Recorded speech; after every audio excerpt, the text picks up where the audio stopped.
এই যে চারিদিকে এত যুদ্ধ মারামারি, এর পরিণামটা কি হবে? শুনছি মুসলিমরা নাকি হিন্দুদের গাড়ি ভেঙে দিচ্ছে, তার প্রতিবাদে হিন্দুরাও নাকি মুসলিমদের গাড়ি ভেঙে দিচ্ছে, এমনকি খুন পর্যন্ত হয়েছে। এই প্রতিবাদের আগুনে কারা পুড়ে ছাই হবে, সেটাই আজকের ভিডিওতে ডিসকাস করব।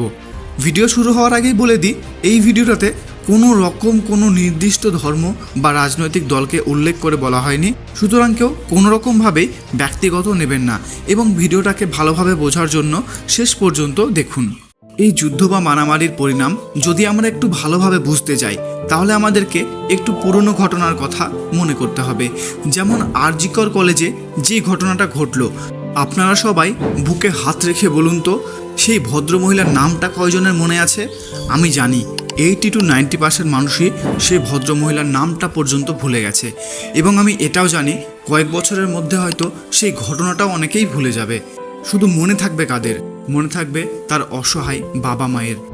আসলে মানুষ ততদিন পর্যন্তই একটা ঘটনা মনে রাখে যতদিন না তাদের কাছে একটা নতুন ঘটনা সামনে আসে। এই যে আমরা এত আবেগের বশে দাঙ্গা যুদ্ধতে মেতে যাচ্ছি, দিয়ে ক্ষতিটা কাদের করছি? আপনারা একটা কথা মনে রাখবেন, আমাদের সমাজে বেঁচে থাকতে গেলে একে অপরের ওপর নির্ভরশীলভাবে বেঁচে থাকতে হয়, কিন্তু আমরা সেই সম্পর্কটাকে নষ্ট করছি। আপনি ভাবুন, এক গরিব মানুষের দোকান ভেঙে দেওয়া হচ্ছে, বা একজন সারাদিন পরিশ্রম করে গাড়ি চালিয়ে জীবনযাপন করে তার গাড়ি জ্বালিয়ে দেওয়া হচ্ছে। মানে আমরা ইনডাইরেক্টলিভাবে তাদের পেটে লাথি মারছি।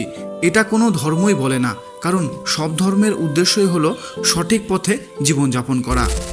এবার হয়তো কেউ নিজের স্বার্থের জন্য এই ঝামেলাটাকে বাড়াচ্ছে, কিন্তু একটু ভালো করে ভেবে দেখবেন, তাদের গায়ে কোনো আঁচ পড়ছে না।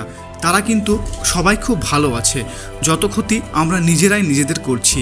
এই লড়াইয়ে যদি কারো প্রাণ যায়, তাহলে বলুন কার কি যায় আসে? সেই আরজিকর ঘটনার মতো দুদিন নিউজ চ্যানেলে দেখাবে, 3 দিনের দিন সবাই ভুলে যাবে, শুধু ভুলবে না তার অসহায় পরিবার।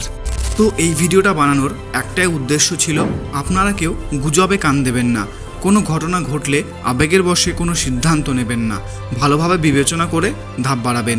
সবাই ভালো থাকুন এবং অপরকেও ভালো থাকতে দিন। ধন্যবাদ। আর এই ভিডিওটা ভালো লাগলে এই ভিডিওটা অবশ্যই দেখুন।